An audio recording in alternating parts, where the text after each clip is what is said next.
ओम नमो भगवते वासुदेवाय नमः।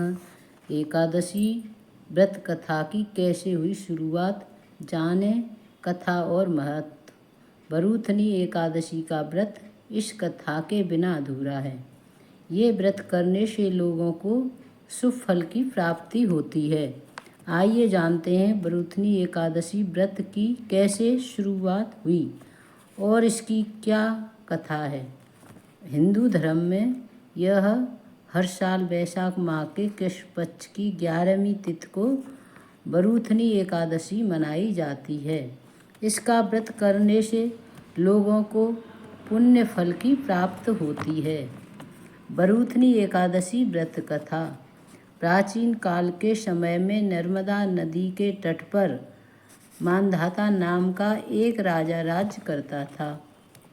वह बहुत दानशील तथा तपस्वी था।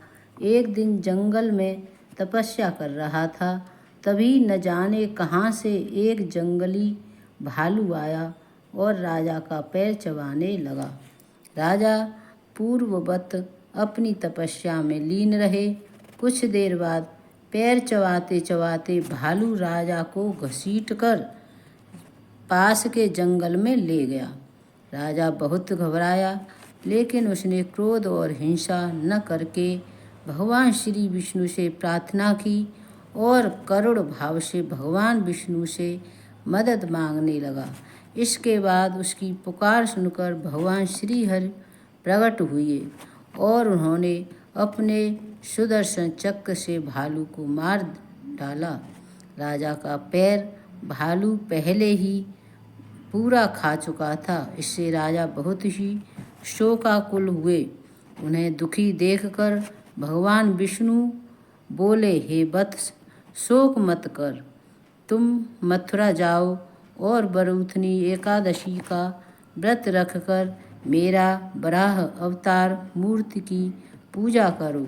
उसके प्रभाव से पुनः सुदृढ़ अंगों वाले हो जाओगे।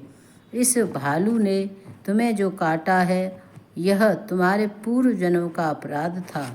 भगवान की आज्ञा मानकर राजा मांधाता ने मथुरा जाकर श्रद्धापूर्वक बरूथनी एकादशी का व्रत किया। इसके प्रभाव से राजा शीघ्र ही पुनः अंगों वाला हो गया। इसी एकादशी के प्रभाव से राजा मांधाता को स्वर्ग की प्राप्ति हुई।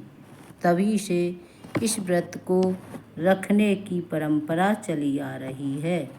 जो भी व्यक्ति भय से पीड़ित है, उसे बरूथनी एकादशी का व्रत रखकर भगवान श्री विष्णु का स्मरण करता है, तो उसे इस व्रत को करने से मोक्ष की प्राप्ति होती है। ओम नमो भगवते वासुदेवाय।